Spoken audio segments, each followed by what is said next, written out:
People of Earth, good evening. Welcome to this edition 82 of Star Nation News. Last week, edition 81, we had a beautiful transmission from an inner Earth envoy, Archelios, who was talking about the shift of the Earth and how this affects the star seeds. And he has been saying this for a long time. Now, this week, let us see what other people from other nations are saying.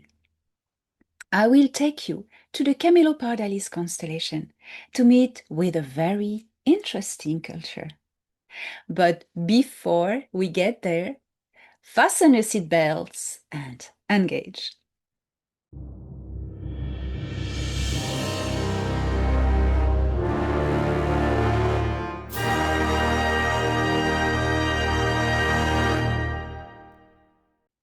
The mission of the Earth Alliance on Saturn's moon, Titan, has come to a completion.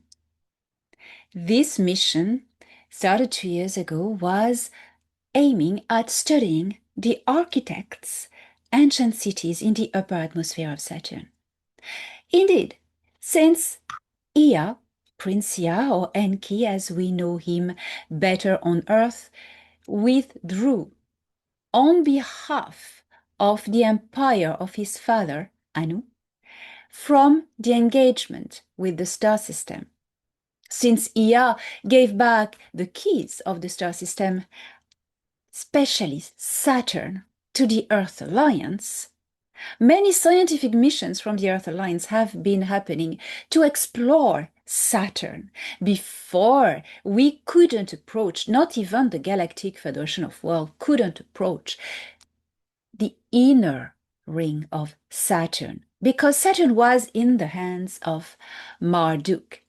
Marduk, who was better known on Earth as Lucifer, the fallen one, the fallen angel, means that Marduk was before a very bright and beautiful being, son firstborn of Ea, who was coerced and weaponized by Enlil against his father. A very tragic story, which we won't go here in details, but follow my webinar on Lucifer on Crowdcast, find the link below, and you'll know everything about Lucifer. Saturn is now in the hands of the major local original civilization of Sol, the Earthlings. Although there are many colonies from other star systems that have settled in Sol all throughout the time, a very ancient one for certain, especially the ones on Venus from different origins. Well, the endemic, local, original civilization in Sol is Earth. And they are leading the way and managing the star system, still for the moment, more or less secretly, because you have all heard about the Artemis Accords and the Jupiter agreements, what it is all about. In July 2021, 14th to 17th, major agreements and meetings were happening on Jupiter in the Ashtar facility there. That was gathering representatives of major CEO corporations on Earth and Earth military from the Earth Alliance, all white hats, as you call them. These led to preparing the after victory in the star system after the Earth Alliance kicked out the Reptilian Sikaar, the Dark Fleet, and the Nebu. This was parallel to the foundation, even precursor to the foundation of the Artemis Accords. And the Artemis Accords are actually the new Starfleet. I am wearing these t-shirts not because I'm a geek, but because I want to talk to you about Starfleet. The real Starfleet has already been created. It is named for the moment Artemis, led by Space Force and various major Earth military and space companies that are working with the white hats and that were there in the Jupiter agreement. Starfleet already exists. It's not called Starfleet, it's called Artemis for the moment. And it is the Earth Alliance that is slowly unveiling themselves. The Earth Alliance, also you have the Mars Alliance, which is same as the Earth Alliance, a compound of local military and an association with Galactic Federation of Worlds military. Without these alliances, the liberation of the star system wouldn't have been possible. Not at all. Thanks to the Earth Alliance, the Mars Alliance, which will very soon collide into the Sol Alliance, we are free. It doesn't look or seem like this maybe on every day on Earth, because a deep state is still mingling with power, still has some areas of influence. But this is not always how it seems to be. Remember, for a long time, you've been fooled with the mainstream medias, with a lot of intelligence operations that made you believe that reality was like this. But now you have discovered that reality is not like this, it's like it is now. And many things still are in the fog, willingly maintained by some agencies to make you believe, for instance, that the Galactic Federation of Worlds is against humanity, or that the Earth Alliance doesn't exist, or that the reptilians and Grey are still here. All is done for you to lose hope, to believe you're done, and to consent to go backwards to the deep state's plan, that they make you create the reality they want. But all is over now. Now you are in charge. You create the reality you want. The truth is, the regressive ETs have been taken out of the star system in 2021 and 2022, early year, the last operations. Earth is now in power of its own destiny. It is up to you to stop feeding the remaining deep state by stop paying attention to what gives you fear, what stresses you about the future, what makes you panic or lose hope, and what causes division. Look at the fruits always, the fruits, and you recognize the tree. Who criticizes whistleblowers, positive organizations? Who nourishes rage and hate against certain people or certain organizations, and seem to be dedicated to destroy reputations? These ones are the tools of the deep state. Everything that creates conflict, confusion, division, fear, lack of confidence, it is the dark one's work. Now, you have the power to focus on what you want to create, the reality you want. What do you want Earth to become? It's in your hands, and more especially in the hands of your young ones. It is up to you to direct them in the right direction. It is like a bow and an arrow. Your children are arrows, and it's up to you to aim the bow, the arrow, in the right direction.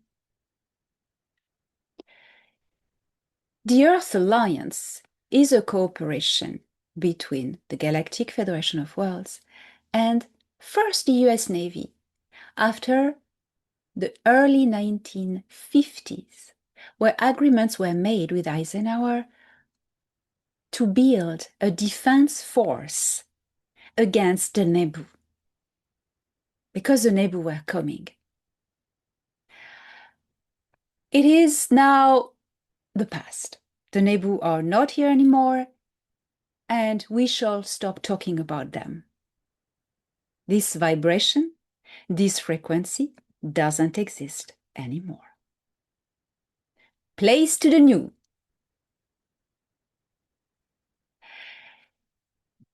I want to tell you about also an information I got from Thora Neredion. I'm going to go back to this Titan mission, the withdrawal of this Titan mission. The scientists, engineers, exoarchaeologists have now completed their samplings and studies of these ancient cities on Saturn that were built a very long time ago by who we call the architects. I advise you to read my book called Das, where I tell you everything about the architects or the builders. These samples they've taken from the upper atmosphere of Saturn, where these cities are, have special abilities. They are anti-gravitic. That means that they are able to sustain anything on them. They have no mass. It's a mass cancellation material that the architects created. And these materials now have gone back to Earth in facilities of the White Hats. There was a lot of sampling sent to the moon, where the moon, it's in the hands of the Earth Alliance. There's a lot of things there going on, making up of the made beds and everything. Now, samples are being sent to Earth to be implemented in new materials, in construction materials, and you will see soon in the news about anti-gravitic building materials. Well, also, the Earth Alliance is cooperating very closely with the Galactic United Alliance. What is the Galactic United Alliance? It is the compound of all the biggest organizations in the galaxy, Nataru, the Galactic Federation of Worlds, the Annax Empire, the Council of Al-Nilam, the Andromedan Council, and so on. The Earth Alliance has always been working from the start with the Ashtar Galactic Command, which is a mercenary organization, military organization, working for different positive organizations of the Alliance, and notably the Galactic Federation of Worlds. NASA's launched in 2024, on October 14th to be precise, the NASA's Europa Clipper mission, which is supposed to arrive on the moon Europa in 2030. Now, on the moon Europa, there are colonies of people. And these people, who are coming from different star systems, even galaxies, are preparing to welcome the Clipper mission in their ways. The Elarthians from galaxy 7319 have a big colony there. The Elarthians are people with bird-like genetics in them. They have feathers. They are humanoids with wings. They are very beautiful, the Elarthians. They have a colony on Europa, and they are quite in charge, as they are member of the Cedars. There is a lot of life on Europa. It's teeming with life, and notably local animal life. There's a lot of oceans, And in these oceans, there are cities that have been built by the colonies, but also a lot of marine life, a bit like on Neptune. If you've read my book called Us, you will know what I mean. So this mission is scheduled to arrive in 2030, just right after or between the first contact will have happened, civilian contact on Earth, which, by the way, is not delayed or altered. When the Clipper mission will arrive on Europa in 2030, which is not something that finally the Intergalactic Confederation has decided to abort. When it will arrive, it will be the opportunity, as they discussed it, to disclose life on other planets.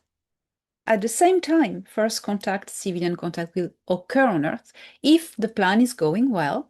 You know, the deep state is always fighting back to push back the date. So there's no date for first contact. It's how humanity is going to deal with the deep state.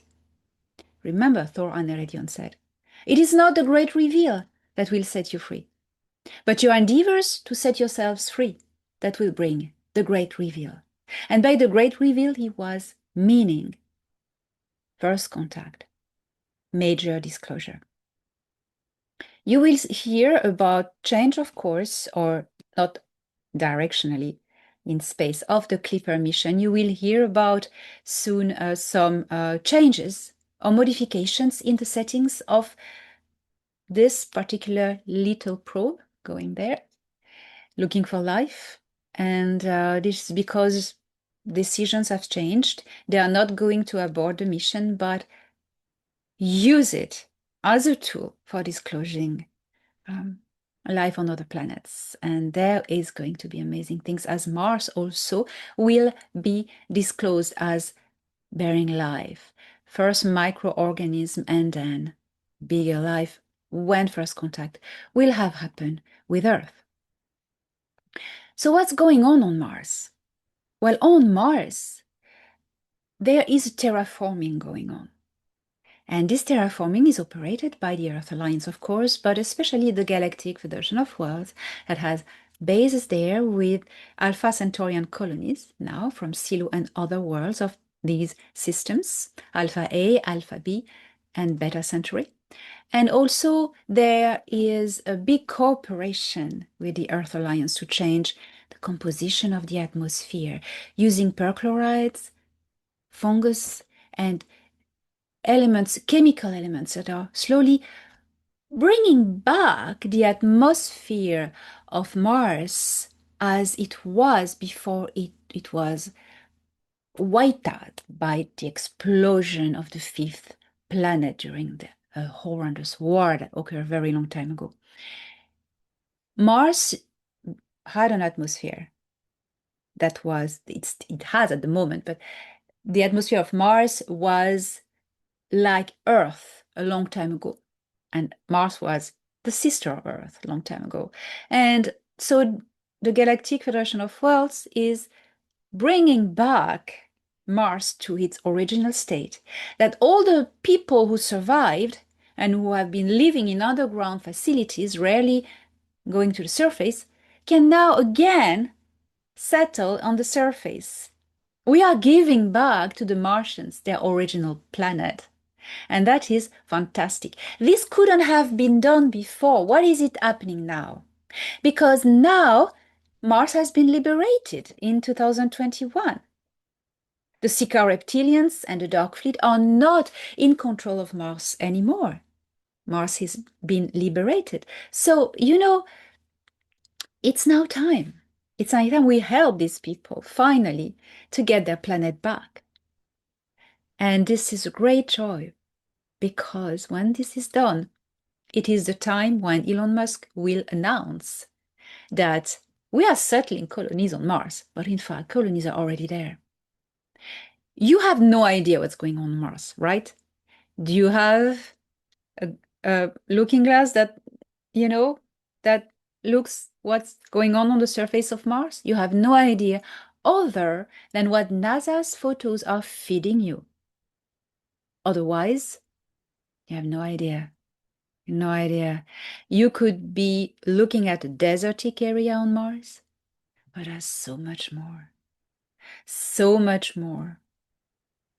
And talking about NASA, most of the organizations, as Torhan told you a year or two, are infiltrated by white hats, by boots on the ground. And it is shifting, shifting.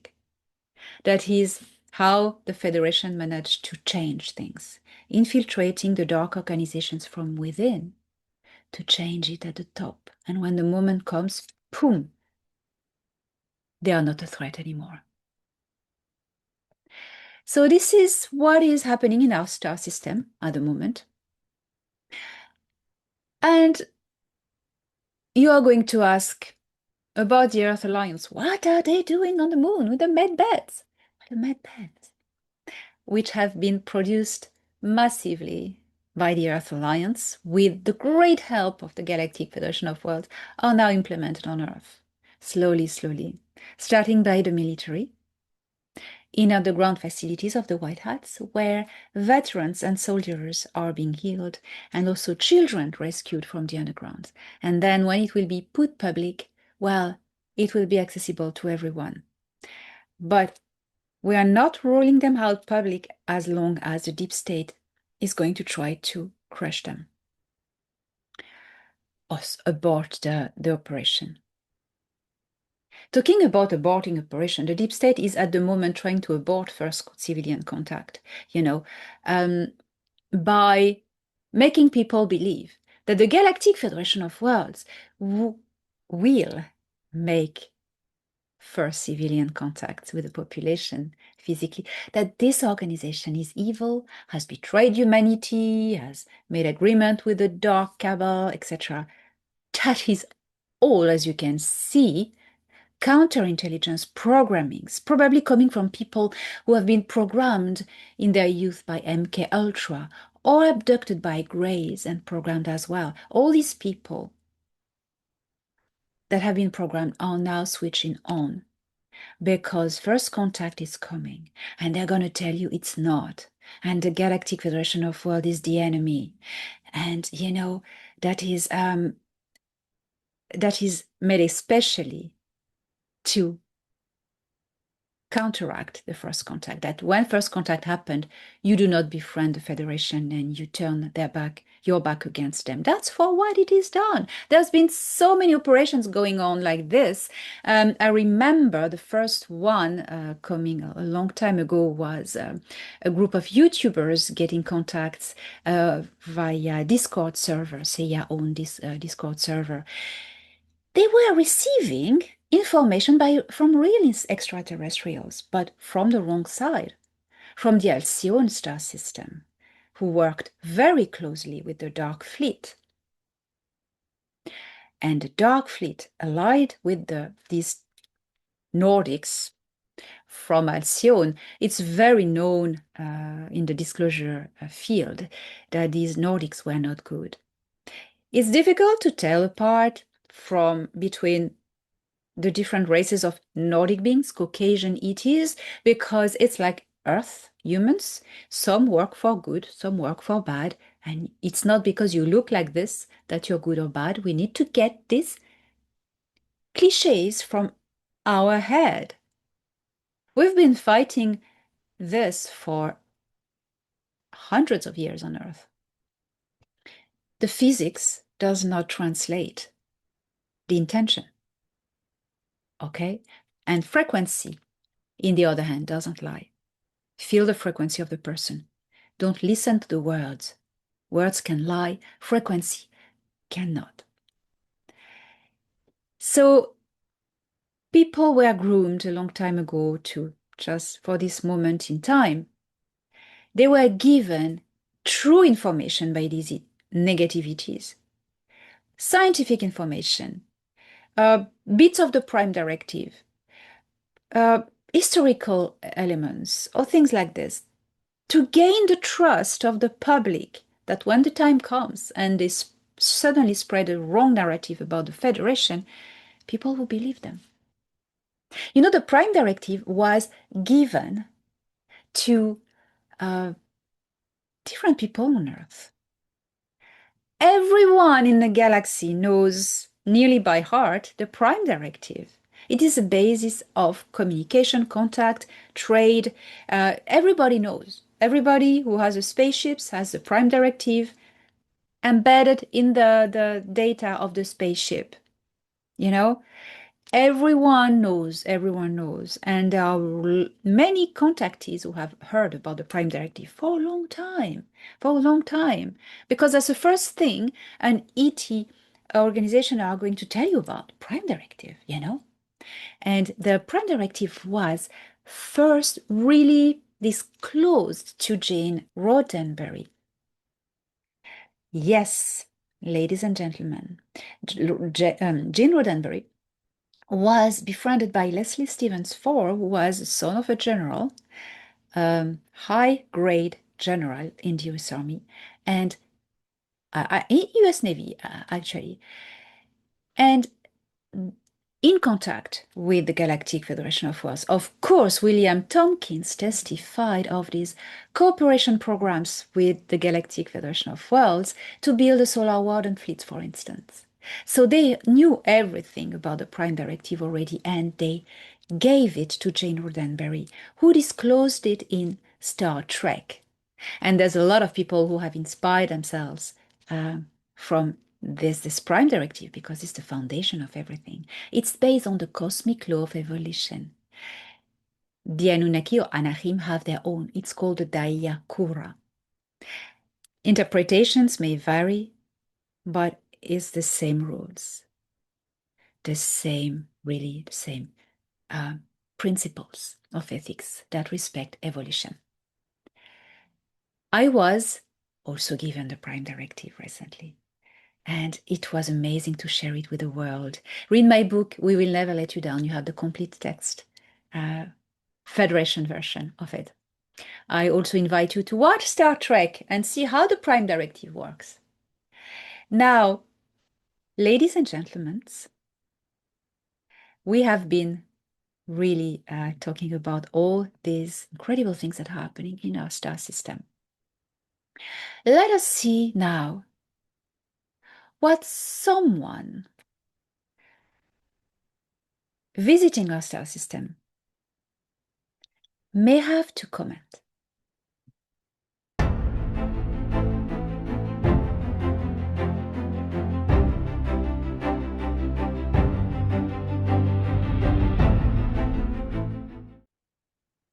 The Annax Empire in Nataru is a branch of the Annax Empire from galaxy Uraia in a different universe, parallel universe.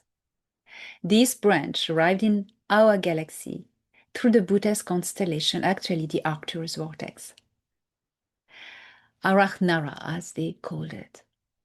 And they settled first in the Arcturus star system and other star systems nearby, before creating a second branch of it that went into the Sirius star system, and that became the main branch with time. That is where Anu resides, Emperor Anu. What about the empire of Anu? It's been a very old empire. They've owned at one point three-quarters of the galaxy. Three-quarters of the galaxy.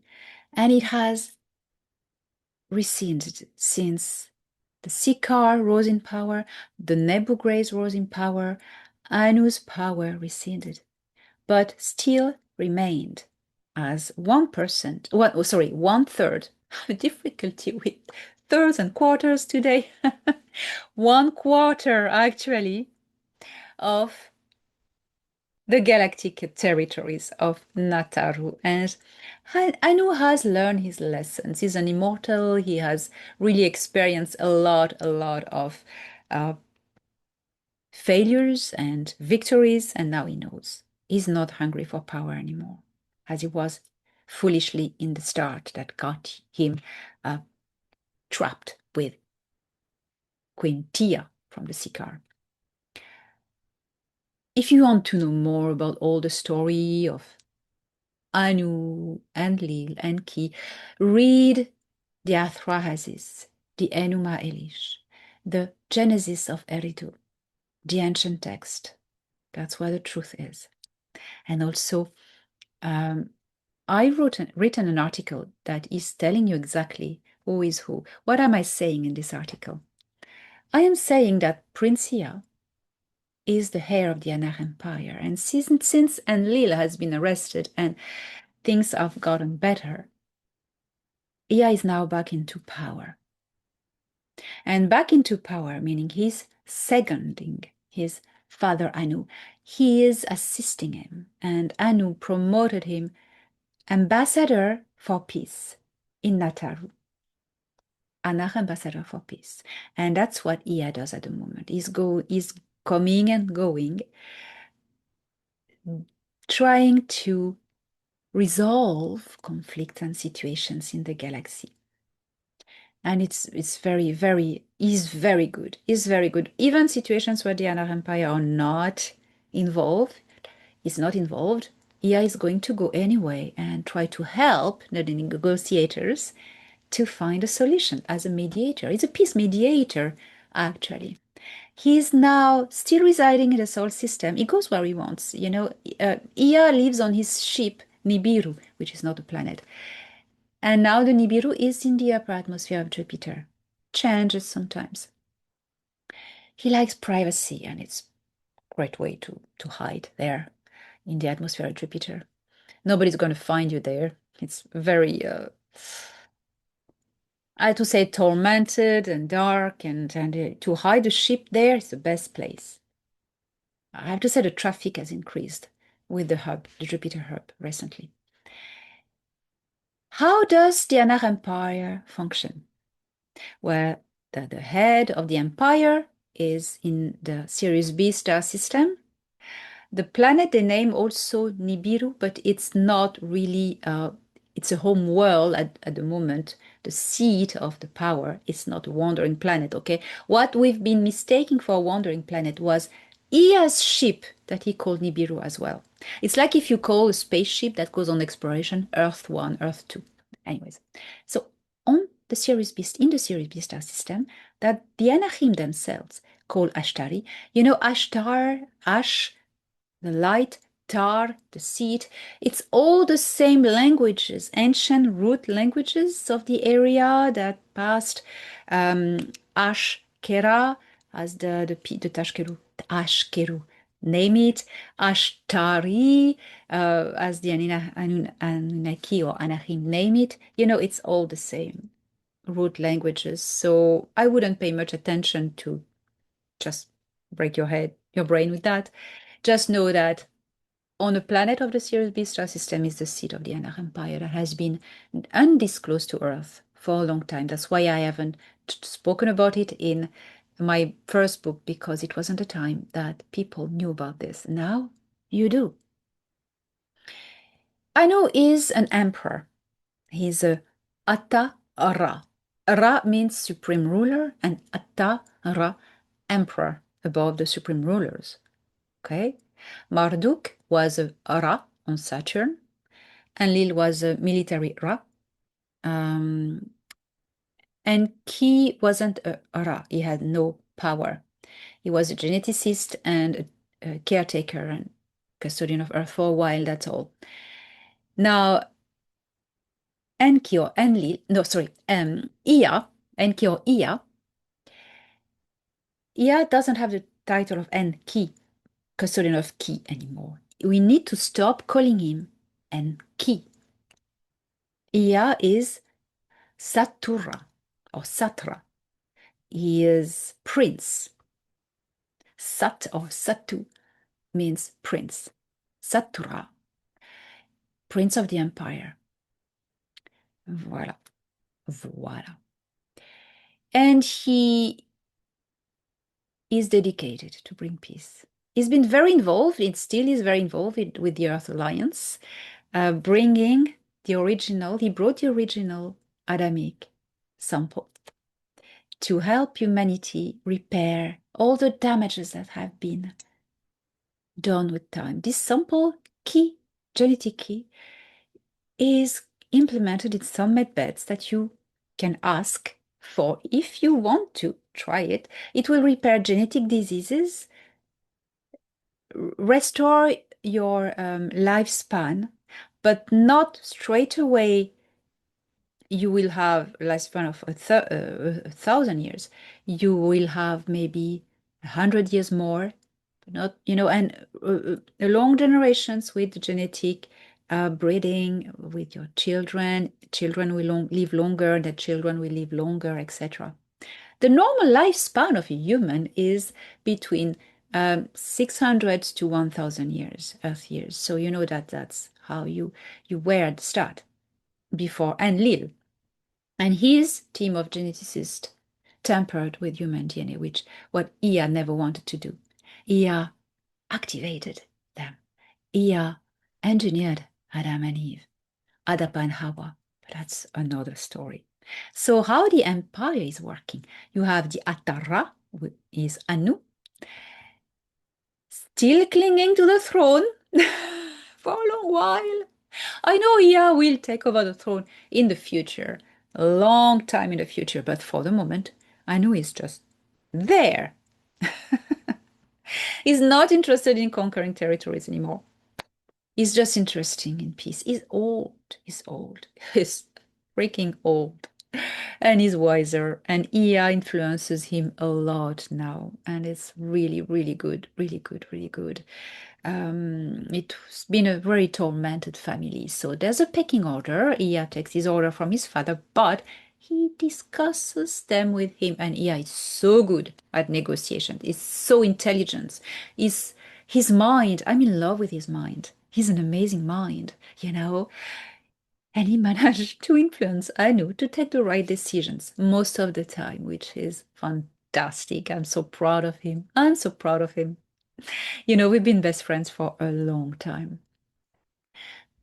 The orders of Anu go directly to different domains in the empire. It's an empire still working on a system of castes and classes of the population that is determined by genetics.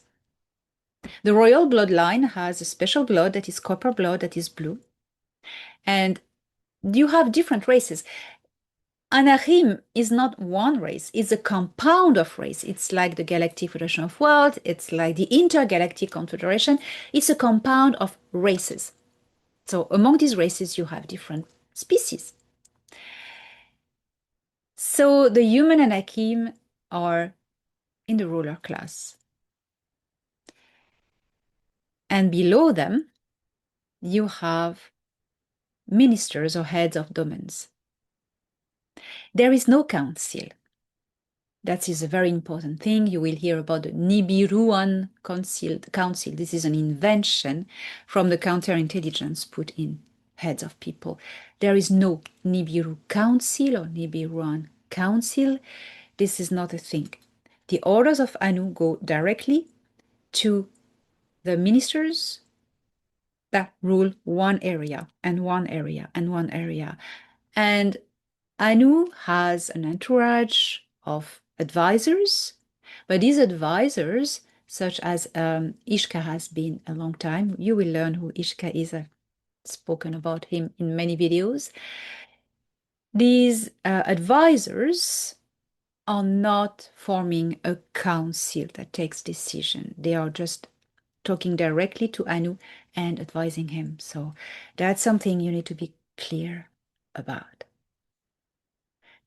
There's a lot of misinformation out there. Ea is here to assist. He's not a savior. He's not going to save anyone. His only wish is you discover how you can save yourselves, how powerful you are.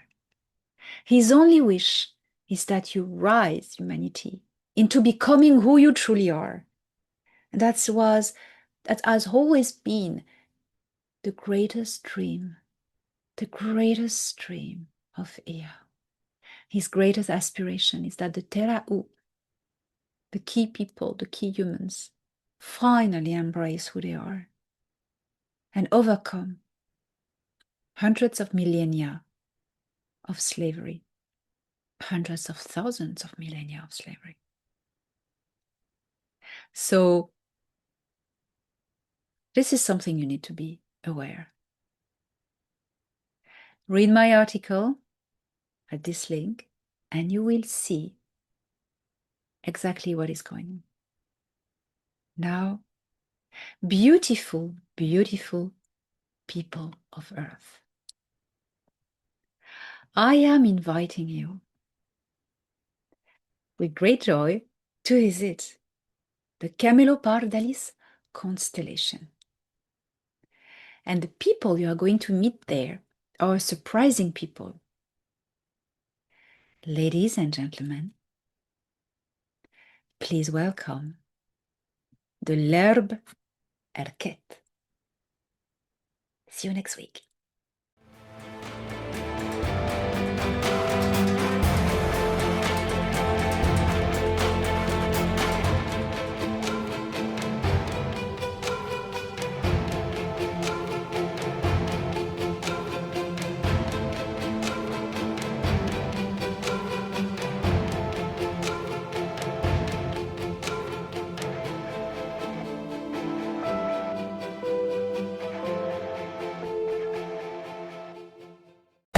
Analyzing data.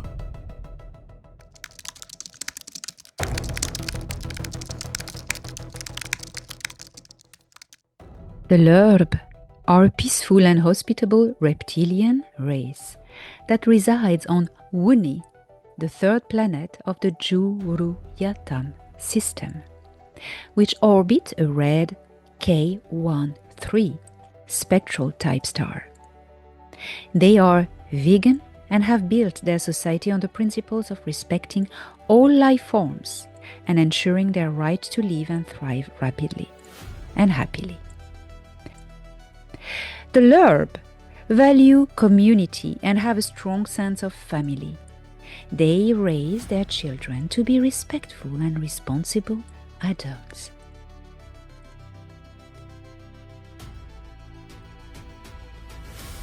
Although the L'Herbe own a space fleet and have administrative centers that are sometimes big cities, they prioritize the quality of natural, organic habitats that are in harmony with their environment.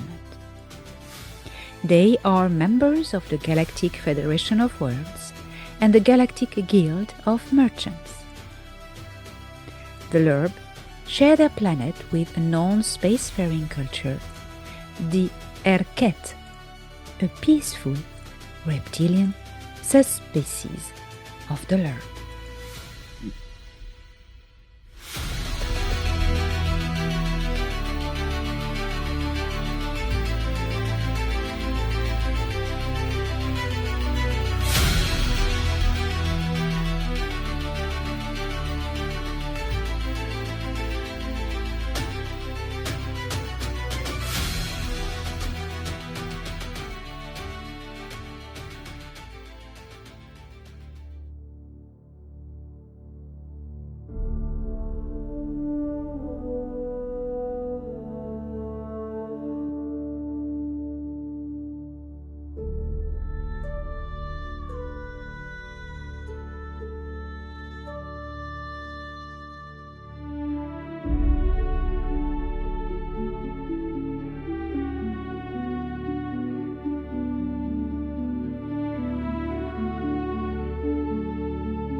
Star Nation News was brought to you by Elena Danan. Don't miss the latest news every Monday on Elena Danan's channel.